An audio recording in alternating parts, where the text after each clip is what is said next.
ये टेबल जो है ये स्पेशली टेबल है कि किस विषय से किस विषय में कितने प्रश्न पूछे जा रहे हैं।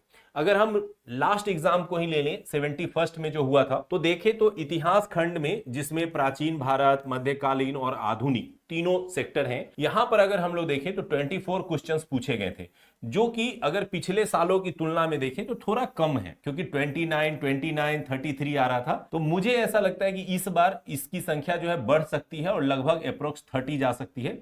तो हिस्ट्री को आपको थोड़ा विशेष ध्यान देने की जरूरत पड़ेगी, खास करके आधुनिक भारत से नंबर ऑफ क्वेश्चंस काफी ज्यादा रहते हैं, तो इसलिए उसको थोड़ा सा ज्यादा ध्यान दिया जा सकता है। इसके अलावा भूगोल और पर्यावरण सेक्टर से पिछली बार 17 प्रश्न पूछे गए थे, तो लगभग इतने ही प्रश्न इस बार भी हो सकते हैं।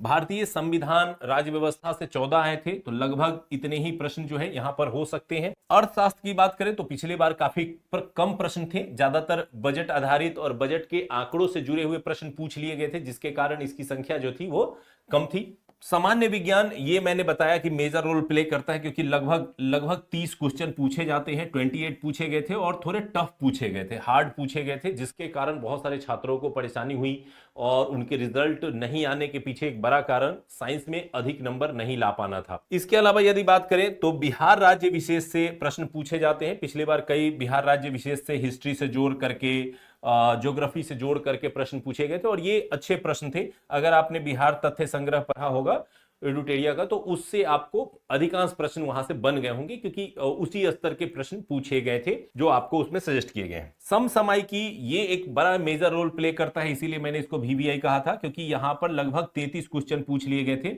अराउंड 30 क्वेश्चन तो निश्चित रूप से पूछे जाते हैं, और पिछले बार जो पैटर्न था उसमें आधे प्रश्न थोड़े सामान्य तरीके के पूछे गए और आधे प्रश्न थोड़े से डाटा आधारित, बजट आधारित और कह सकते हैं स्टेटमेंट आधारित प्रश्न पूछे गए, जिसके कारण बहुत सारे छात्रों को करंट में काफी परेशानी हुई थी।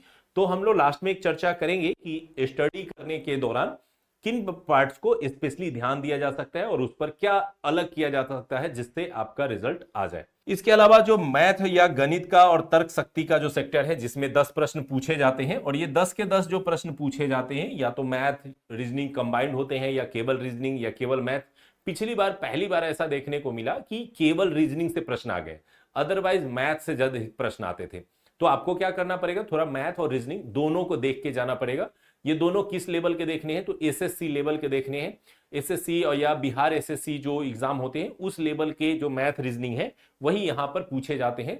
तो उसके लिए कुछ अतिरिक्त ऐसा नहीं है कि बहुत मेहनत करना है, लेकिन उस लेवल का कम से कम आपको तैयारी रखनी होगी।